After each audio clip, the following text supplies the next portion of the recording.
ఓం మాతాపితృభ్యాం నమః. సర్వేభ్యో మహాజనేభ్యో నమో నమః. South India సర్వాధికారి యూట్యూబ్ ఛానల్కి స్వాగతం, సుస్వాగతం. మనం ఇప్పుడు వచ్చేసి మాస ఫలితాల గురించి, రాశుల వారి గురించి తెలుసుకోబోతున్నాము. అందులో మొదటిగా మేషరాశి గురించి తెలుసుకున్నాము. ఇప్పుడు వచ్చేసి వృషభ రాశి గురించి తెలుసుకుందాము. అయితే ఆశ్వీజ మాసం అక్టోబర్ నెలలో వృషభ రాశి వారికి ఎలా ఉంటుంది, ఎలా ఉండబోతుంది అన్ని వాటి విషయాల గురించి స్వామి గారిని అడిగి, గురువు గారిని అడిగి తెలుసుకుందాం. నమస్కారం గురువుగారు. శుభాశీస్సులండి. మనం ప్రతి రాశి గురించి కూడా తెలుసుకుంటున్నాము. అలాగే మేషరాశి అయిపోయింది. తర్వాత రెండవది వృషభ రాశి.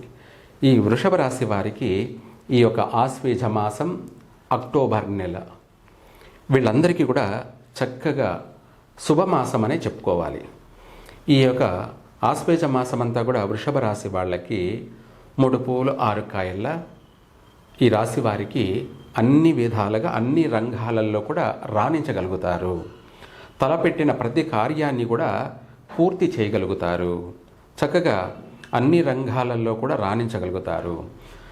ముఖ్యంగా చెప్పాలి అంటే ఈ వృషభ రాశి వాళ్ళు నూతనమైనటువంటి వ్యాపారాలు ప్రారంభం చేసుకోవచ్చు. అది చిన్న వ్యాపారం కావచ్చు, లేదా పెద్ద వ్యాపారం అయినా సరే, ఎటువంటి వ్యాపారం అయినా సరే ప్రారంభం చేసుకోవచ్చు. చక్కగా కలిసి వస్తుంది. ఈ మాసంలో ప్రారంభం చేయడం వల్ల జీవితాంతం కూడా ఆ వ్యాపారం వల్ల వీళ్లకు అభివృద్ధి ఉంటుంది, లాభదాయంగా సాగుతుంది. ఇంకా కూడా చిన్న వ్యాపారం పెట్టినవాడు కూడా పెద్ద వ్యాపారంగా అభివృద్ధి చెందగలుగుతాడు. చిన్న వ్యాపారం కాస్త పెద్దది చేసుకొని ఇంకా కూడా ఒకటి కాకుండా 2-3 వ్యాపారాలుగా కూడా విస్తరించే అంతటి అనుకూలత ఉంది, అనుగ్రహం కూడా ఉంది. ఇదే కాకుండా వివాహ ప్రయత్నాలు చేసేవాళ్ళు ఈ మాసంలో ప్రయత్నం చేయండి. తొందరగా వివాహం జరుగుతుంది, కలిసే వస్తుంది. శుభవార్తలు కూడా వింటారు. అనేక విషయాలలో కూడా వీళ్లకు మంచి పాజిటివ్ ఆలోచనలు కలగడం జరుగుతుంది. దీంతోపాటు మనకు వివాహ విషయాలే కాకుండా అలాగే నిశ్చయితాంబూలాలు పుచ్చుకోవడం కానీ, అలాగే నూతన గృహ నిర్మాణాలు చేపట్టడం కానీ, భూమి పూజలు చేయడం కానీ, గృహప్రవేశాలు చేయడం కానీ, ఇవన్నీ కూడా విశేషంగా కలిసి వచ్చే అవకాశాలే అధికంగా ఉన్నాయి. దాంతోపాటు కుటుంబ వ్యక్తులతోనూ, బంధువులతోనూ, ఇరుగు పొరుగు వాళ్లతోనూ, అలాగే వీళ్ళ అందరితో కూడా సఖ్యతగా కలిసిమెలిసి వాళ్ళందరితో కలిసి శుభకార్యాల్లో పాల్గొనడం కానీ, అలాగే పుణ్యతీర్థాలు చేయడం కానీ, అంటే పుణ్యక్షేత్రాలు, నదీ స్నానాలు ఇవన్నీ కూడా చేయడం కానీ, దైవ దర్శనాలలో పాల్గొనడం కానీ చక్కగా వీళ్ళకు కలిసే వస్తుంది. అధికంగా కూడా చేయగలుగుతారు.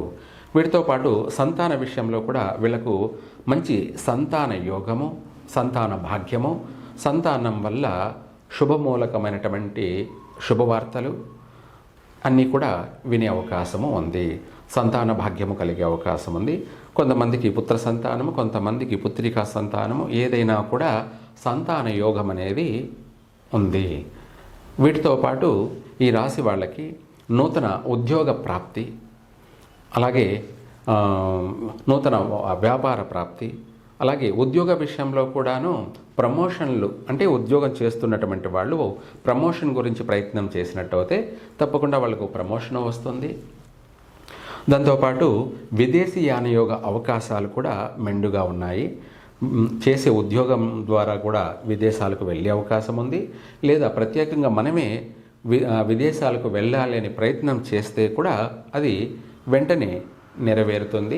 అక్కడికి వెళ్ళినా కూడా మీరు చక్కగా స్థిరపడగలుగుతారు, అక్కడ రాణించగలుగుతారు, అక్కడ అభివృద్ధి చెందుతారు, మంచి ఉన్నత ఉద్యోగంలో కూడా స్థిరపడతారు.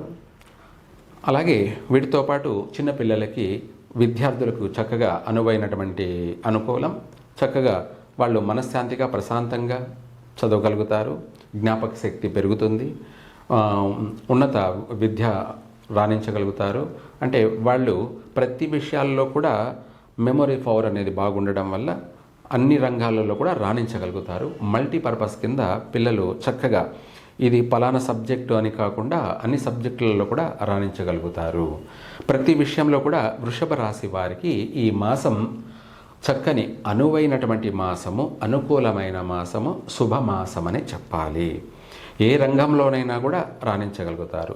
నూతన వాహనాలు కొనడం కానీ, నూతన వస్తువులు కొనడం కానీ, బంగారు ఆభరణాలు కానీ, ఇంటి అలంకరణ కోసమై ఎంతో ధనాన్ని వేచించి అందమైనటువంటి సుందరమైనటువంటి వస్తువులను సేకరించడము, ఇంటి ఎల్లపాది కలిసి సంతోషంగా గడపడము, భార్యాభర్తల మధ్య సఖ్యత అనురాగము బలపడడం కానీ, ఎడబాటులో ఉన్నటువంటి వాళ్ళు కూడా మళ్ళీ కలిసిమెలిసి కాపురం చేసుకోవడం కానీ, ఇద్దరి మధ్య వచ్చినటువంటి పొరపచ్చులు కానీ వైదొలిగిపోయి ఒకరి పట్ల ఒకరు ప్రేమతో వాళ్ళ శాశ్వత బంధాన్ని కొనసాగించే అవకాశం కూడా ఉంది. చక్కగా అందరికీ కూడా కలిసి వస్తుంది. ఇంకా కూడా ఈ నవరాత్రుల్లో ఈ యొక్క వృషభ రాశి వాళ్ళు అమ్మవారి యొక్క అనుగ్రహం కోసం మంత్రాన్ని పఠించండి. ఈ మంత్రం కూడా ఓం జ్వాలామాలిని విద్మహే మహాశూలిని ధీమహి తన్నో దుర్గి ప్రచోదయాత్. ఈ మంత్రాన్ని పఠించండి. విశేషంగా కలిసి వస్తుంది. శత్రు వినాశనము, నరదృష్టి నశించిపోతుంది. అన్ని విధాల ఈ రాశి వారికి అభివృద్ధి అనేది కలుగుతుంది. అమ్మ అనుగ్రహం కలుగుతుంది. కాబట్టి విశేషమైనటువంటి లాభదాయకంగా 3 పువ్వులు 6 కాయల వీరి జీవితం సుభిక్షంగా ఉంటుంది. సర్వే జన సుఖినో భవంతు. చాలా చక్కగా వివరంగా వృషభ రాశి వారి మాస ఫలితాల గురించి తెలియజేసినందుకు ధన్యవాదాలు గురువుగారు. అలాగే అన్ని రాశుల గురించి, అన్ని మాస ఫలితాల గురించి ముందుగానే తెలుసుకోవడం కొరకు సబ్స్క్రైబ్ చేసుకోండి, లైక్ చేయండి, షేర్ చేయండి. Thank you.